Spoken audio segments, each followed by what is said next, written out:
things which are known as the business rules. Under the business rules, each ministry is given a mandate on how to govern. Now, apart from the political setup, there is of course the civil service. Unlike in the United States, the civil service in India is permanent in the sense that the Union Public Service Commission is an independent body which is charged with the recruitment, which is also charged with the discipline and the functioning of the civil service. So therefore, to an extent, a civil servant is independent as far as his position is concerned from the government of the day. Now, in each ministry, there is a minister who is responsible for that ministry, but under him is the permanent civil servant who is identified as the secretary of that ministry. Under our business rules, the secretary of the ministry has the authority to run the ministry as far as rules and regulations of that ministry are concerned. So therefore, the power of a civil servant in India is enormous. I mention this to you because this sometimes leads us into a situation where there is a conflict of interest. Now, a civil servant, not dependent upon elections, not dependent upon the, what should I say, for his welfare, on anybody else, has, as I mentioned to you, enormous powers. Now, what happens when a civil servant is in a position to take a decision? Fortunately, I, as Ralph has just mentioned, retired as a secretary of the Ministry of External Affairs, and therefore the powers, administrative powers that were available were quite enormous. So what does a civil servant do? Usually, if you know what the situation in India is, he is buffeted by society, buffeted by family, buffeted by sometimes even gains which he can make, sometimes the monetary gains. Now, being in such a situation, I can only give you my own personal examples of how Babaji has influenced me in my life. I met him sometime nearly 40 years ago. I was a young man then. I met him, I think, in 63, late 63 or early 64. And his impact on my life, on my thinking, has been enormous. For example, he has taught me that when the question of decision making comes in, do remember that making money is easy, but do also remember that there are consequences of that act. For example, he has mentioned to me that being corrupt is like injecting poison in your body. It may not show, but it will certainly show in some part. Perhaps it will show not in your life, but it will show in the life of somebody who is near and dear to you. So therefore, the consequences of that act are not limited only to you, but they are also limited to you, your family, and to others. Similarly, he also mentioned it to me that why do you need to make money? What for? Why do you need to be corrupt? Is it because you want to have large amounts of property, large amounts of money so that you can indulge yourself in? In any case, who will inherit all this property? Your children. So if your children are smart enough and if they are educated enough, they won't need it. And in any case, if they are dumb or they don't know what to do with it, they will waste it. So what have you gained? Nothing but a loss of reputation and make a silly fool of yourself. And I think this was a lesson, it's a practical lesson for any civil servant. And I think that went home. Similarly, there are always in your life decisions which you have to make. All things are never white or all things are never black. There are large areas which are shades of grey. What do you do in such cases?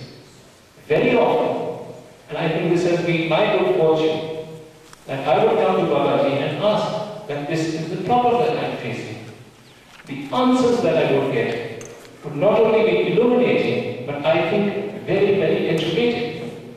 Because here is a person with no formal education, and yet the practicality of his answers, the practicality of his advice was so strong and so determining that really it made you think.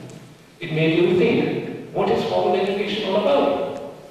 I mean, why not go to a person who can give you practical advice? Because in day-to-day life, when you are faced with situations, I don't think any book can give you an answer. I mean, perhaps I may have read a large number of books, there may be other people who have more books than I have. But I can honestly say that none of them have the answers to the problems or the questions which you face. And therefore, I think a person like him is needed not only to give you spiritual advice, but also to give you day-to-day practical answers. And I think that is the lesson which one has learned. Of course, there were many other lessons which one learned as life went on. First and foremost, he also taught me the advantages of being humble, the advantages of not having an ego. I don't know elsewhere, but in India, for any politician or for any civil servant to have an ego is perhaps the easiest thing. It's not that it is something which you develop yourself, but just step out and you will see about several dozen people who will simply come up to you and say, oh, what a bright coat you got, oh, you look so handsome, look at the stars. Any normal human being would be completely bowled over by the kind of adulation which you get. And I think to retain one's sense of balance, to retain one's sense of normalcy is something again which one learns only when you come here to a place like Gobind Sadan. Because again, I think by the very way that he interacts with you, the very way that he talks with you, Babaji teaches you that no matter who you are, how high you are, how much people think about you, but do remember at the end of the day that you are a human being and that you have a definite lifespan, and that what will carry you beyond your present life is the kind of dedication which you pay to God, to the Almighty. That is what is going to carry you across. All the riches, all the friends, all the people, all the gentlemen or the ladies who hang around you outside are not going to be there with you. What will be there with you is what you have learned. And what you will learn is by being humble and ego, and do remember that whatever happens, it is the Almighty who is the creator, who is the doer, and who is the person who is going to influence your life. I think also another aspect which has influenced me in my life is the fact that any normal human being, whatever he may be, always has ambition, always is looking for a position, perhaps to advance oneself. Here again, whenever this question arose, whenever I would go to Babaji and say that such and such position I think would be good for me, or such and such thing would be very advantageous to me, he would always turn around and tell me that, look, it is the Almighty who will take the decision. So don't worry, don't think that the Minister of Foreign Affairs or the Prime Minister or somebody else is going to take a decision. No. It is the Almighty who will take a decision. And therefore, concentrate on your meditation on the Almighty. That is the key. And I think this has been a lesson which has been taught to me from the first day that I met him.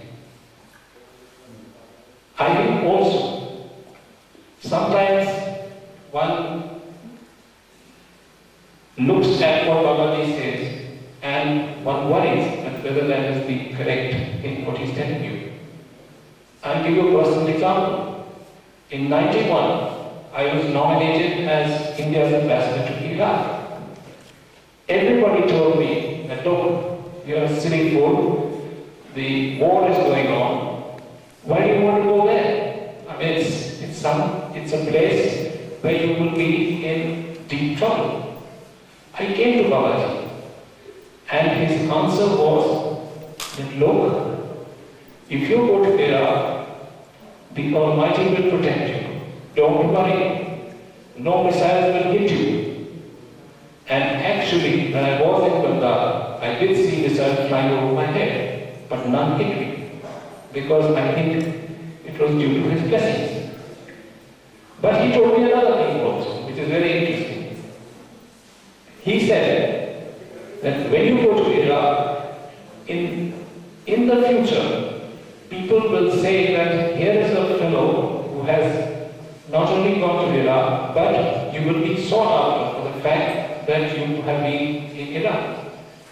And honestly, at that particular time, I didn't think it would be so. But today, look at the situation today. We're having problems in Iraq today. And I am one of the persons everybody's talking about. They come to me, they ask me about Iraq, they talk to me about Iraq. And I think he had the foresight or the knowledge 10 years ago to tell me what it is all about. Similarly, my father died in 1973. I came into an inheritance. And Babaji told me that, look, why don't you come somewhere near Gobind Sadan? Come and start living close by to Gobind Sadan. Everybody, including members of my family, said, where are you going? Here you have property and land in Chandigarh, which is a city about 250 kilometers from here. It's a good property. Why are you selling this and going to Delhi? Everybody said, what a fool I was. But I followed Babaji's advice. And today, everybody tells me, what a wise man I am. So such is life. I won't take up all of your time, but I only wish to emphasize once again that the knowledge, the practical aspects, the kind of influence that Babaji has brought in my life, and I think what he has been doing, I have seen Gobind Sadan grow from just open fields to what it is today, sitting in a beautiful auditorium, is a testimony to him only. I think he is a person who is one of the greatest living souls in the world today. I think that is our recognition to him. That is my recognition.